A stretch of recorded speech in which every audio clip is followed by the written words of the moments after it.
there to plug everything up, guide everybody through all the actions, and then finish the defense with a rebound.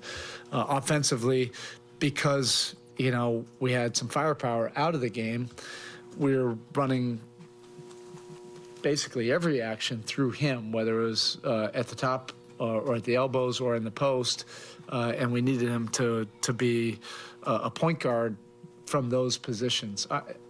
I felt like he had a triple-double, so that's why I asked the staff right after the game, did he have a triple-double?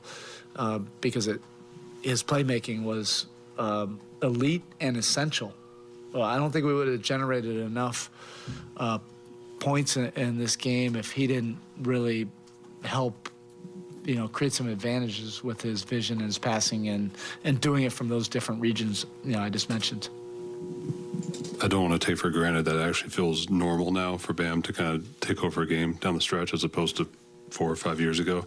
But after the changes he made to kind of his offensive profile last year, what do you think the experience of going through the playoffs like that now plays in maybe his composure or his willingness to accept that load in fourth quarters? Yeah, I mean, that's the 10X effect of being in deep playoff runs. And sometimes it's the runs where things don't go necessarily how you want them to go, and then you get into the lab and you go to work. And, you know, Bam is that top percentile of going to work on his game and doing it for the benefit of the team. And this was the epitome of doing it in all those different regions. You know, it's also the decision-making versus different schemes and the reads. It's different when you're at the top of the floor. It's different when you're doing a dribble handoff. It's different when you're doing a pick and roll. It's different when we're throwing it to you in the post or when we're throwing it to you at the top of the floor and we're running all of our movement and cuts and screens and all of that. He has so much experience with all of that. Not every, obviously, there's very few centers that can handle all of those responsibilities, and it's been systematic. You know, basically every year he's been able to add a whole lot more tools, you know, that help our team, and then, you know, obviously to be able to you know, make the big plays down the stretch, and that 14-foot shot that he sealed the game with, you know, that goes back to 4 years ago or whenever that was of that last play. Yeah, we wanted to keep one side occupied. If you have Duncan on the other side, you know there's going to be space on that side. I thought he had an advantage in that, and then I think the pass was just a little bit off, and then it ended up getting, you know, to the 3-point line, but that's also where he's really comfortable. So he was able to take like a couple dribbles right into a rhythm jumper, which may have actually been better than if it was really jammed up into the paint, because, you know, those three guys were over there. You never know if somebody could have gotten to him at that point.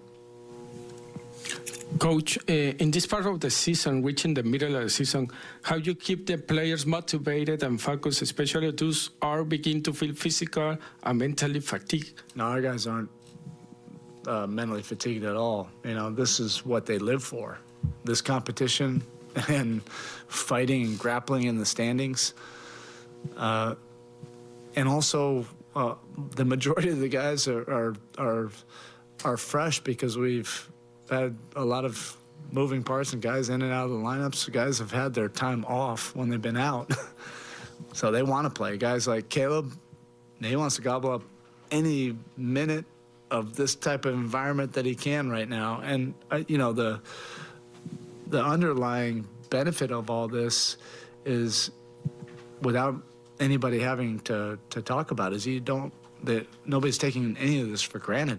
When you're out and you want to play, you're incredibly grateful to do, you know, what we get to do and compete at a high level. And we're also not where we want to be right now.